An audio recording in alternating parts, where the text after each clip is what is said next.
Firman Tuhan hari ini terambil dari kitab Yosua pasal 10 ayat 1 sampai dengan 15. Pertempuran dekat Gibeon. Yosua merebut bagian selatan Kanaan.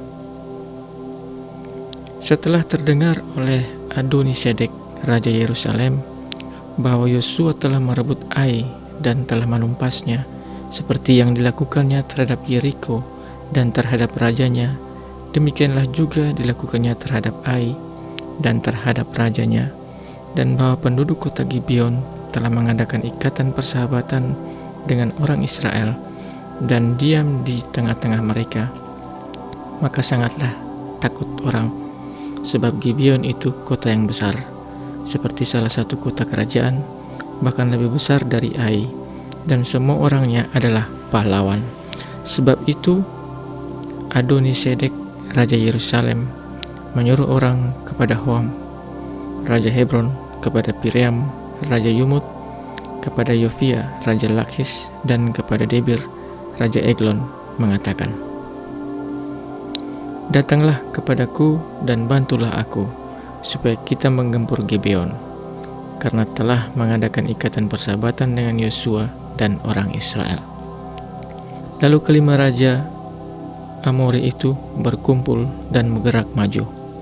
Raja Yerusalem, Raja Hebron, Raja Yumut, Raja Lakis, dan Raja Eglon, mereka beserta seluruh tentara mereka. Mereka berkemah mengepung Gibeon dan berperang melawannya.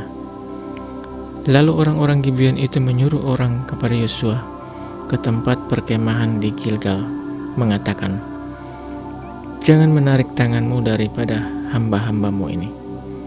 Datanglah dengan segera kepada kami, lepaskanlah kami dan bantulah kami, sebab semua raja orang Amori yang diam di pegunungan telah bergabung melawan kami." Lalu Yosua bergerak maju dari Gilgal, dia dan seluruh tentara yang bersama-sama dengan dia, semua pahlawan yang gagah perkasa. Berfirmanlah Tuhan kepada Yosua, "Janganlah takut kepada mereka, sebab aku menyerahkan mereka kepadamu. Tidak seorang pun dari mereka yang akan dapat bertahan menghadapi engkau." Lalu Yosua menyerang mereka dengan tiba-tiba, setelah semalam malam bergerak maju dari Gilgal. Dan Tuhan mengacaukan mereka di depan orang Israel, sehingga Yosua menimbulkan kekalahan yang besar di antara mereka dekat Gibeon, mengejar mereka ke arah pendakian Bet Horon dan memukul mereka mundur sampai dekat Aseka dan Makeda.